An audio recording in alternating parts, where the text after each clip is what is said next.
Guys, मैं आपको एक ऐसे मेंटर कह लीजिए या कुछ भी कह लीजिए जो कि नेचर के प्रेमी हैं और नेचर को इतने करीब से जानते हैं, और आपको बता रहे हैं यहाँ पे कि हम किस तरीके से नदियों को प्रदूषित कर रहे हैं और क्या हमारा कर्तव्य होना चाहिए नदियों को साफ़ करने के लिए, और जो उसकी गंदगी है उसको दूर करने के लिए हमारा क्या कर्तव्य है। भैया कुछ बताएंगे आपको इसके बारे में।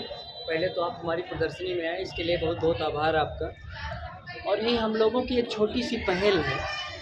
हमारे गुरुदेव जी कहा करते थे कि ये पहल अभिगत सन 81 से लगातार अनवरत चल रही है, और एक सैंपल आप लोगों के बीच रखा हुआ है, और हम आप लोगों से बताना चाहते हैं कि जहाँ से माँ का उद्गम होता है हिमालय पर्वत से लेकर के और बंगाल की खाड़ी तक, ये पूरा प्रदेश आप लोगों के सामने दिखाया गया।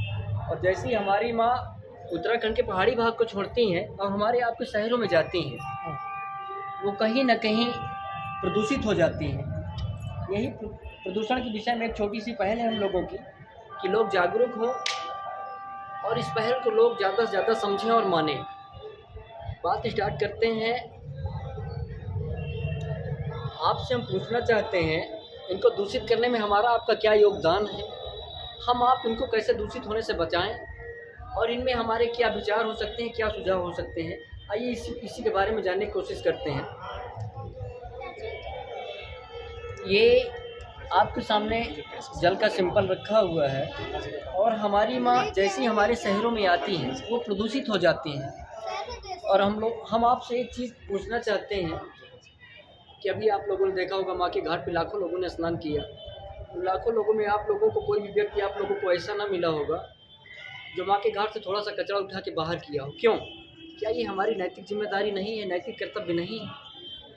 और हमारे पूर्वजों ने कहा है, हमारे पूर्वज कहते थे कि इनको धरा पे लाने के लिए भागीरथी के कई पूर्वजों ने अपना बलिदान कर दिया, और आज ये रो रही है, बिलख रही है, रोना ही कहेंगे इसको, रो रही है और बिलख रही है और कह रही है धन्य है धरा के सपूतों।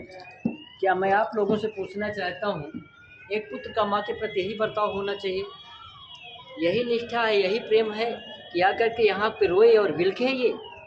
और जब तक हम अपने नैतिक कर्तव्यों को नहीं समझेंगे, नैतिक मूल्यों को नहीं समझेंगे, जब तक अपनी जागी हुई आत्मा को नहीं जानेंगे हम लोग, तब तक शायद ये कार्य हमारे आपके अकेले का बस का नहीं है। रही बात शासन प्रणाली की बात आती है, हर जगह सरकार पानी को क्लोरोफाइड होने के लिए STP प्लांट लगाती है, पानी को क्लोरोफिल होने के लिए, और महीने 2 महीने बाद वो प्लांट काम करते हैं, और महीने 2 महीने चलने के बाद वो प्लांट बंद हो जाते हैं, और फिर वही गंदा पानी माँ गंगे में जाने लगता है। सरकार हजारों करोड़ रुपए का बजट पेश करती है इनकी सफाई के लिए, और सारा का सारा पैसा बेच के बिचौलिए लोग हमारा आपका सब खा जाते हैं। इसका कौन जिम्मेदार है? इसलिए एक छोटी सी पहल है, जन जागरूकता की बात है, और जब तक हम आप जानेंगे नहीं तब तक ये हमारे नैतिक कर्तव्य है। और एक दिन ऐसा आएगा, अगर इसी तरह हमारा आपका इनके साथ व्यवहार चलता रहा तो शायद ये धारा से विलुप्त हो सकती है। और ये तो हमारे जीवन से जुड़ी हुई चीज़ें हैं, ये हमारे जीवन का मूल आधार है, और ये हमारी एक संस्कृति विरासत है जो हमारे पूर्वजों ने हमको धरोहर के रूप में दिया। तो इस धरोहर को हम आप ऐसे इस्तेमाल करें, ये सोचने की बात है, पहल करने की बात है। और जब तक आम जनमानस ये चीज़ नहीं समझेगा, इनके नैतिक कर्तव्यों को नहीं समझेगा, तब तक शायद ये पहल हमारी अधूरी की अधूरी रह जाएगी। हमारे आदि गुरु शंकराचार्य जी लिखते हैं, गंगे तो दर्शनात् मुक्ति। तो अगर माँ गंगे के दर्शन से ही मुक्ति, तो क्या ज़रूरत है ट्रैक्टर फूल ही छोड़ने की, गंदे बदन और गंदे कपड़े धोने की? मैं आप लोगों से पूछता हूँ, और इस प्रदर्शनी के माध्यम से ये जानना चाहता हूँ कि कहीं ना कहीं जो हमारे नैतिक कर्म हैं उससे हम आप बिलग रहे हैं, हम आप भाग रहे हैं, हम अपने नैतिक जिम्मेदारियों से भाग रहे हैं, ऊब रहे हैं। तो यही एक छोटी सी पहल है जो आप लोगों के सामने ये प्रकाशित की जा रही है कि कम से कम अगर सफाई करने का हमको अधिकार नहीं दिया जा रहा है तो गंदगी भी हम ना करें। यही छोटी सी एक आप लोगों के सामने हमारा विषय रहा। और एक चीज़ लास्ट में हम कहना चाहेंगे आप लोगों को कि मानव जीवन का प्रकृति के साथ किया हुआ हर खिलवाड़, मानव जीवन में इतनी बड़ी भयंकर और त्रासदी और इतना बड़ा तूफान आता है कि एक जीता जागता उदाहरण ये आपके सामने ये चार्ट लगा है उत्तराखंड की त्रासदी। आप लोगों ने देखा होगा विगत सन 2013-14 में ये मानव जीवन द्वारा प्रकृति के साथ खिलवाड़ करने का एक जीता जागता नमूना है जो आप लोगों के सामने है। तो प्रकृति के साथ एक ऐसा खिलवाड़ न करें जो मानव जीवन के लिए खतरा पैदा करे और आने वाले हमारी पीढ़ियों को नुकसानदेह हो। इसलिए जल ही जीवन है, जल को बचाएं।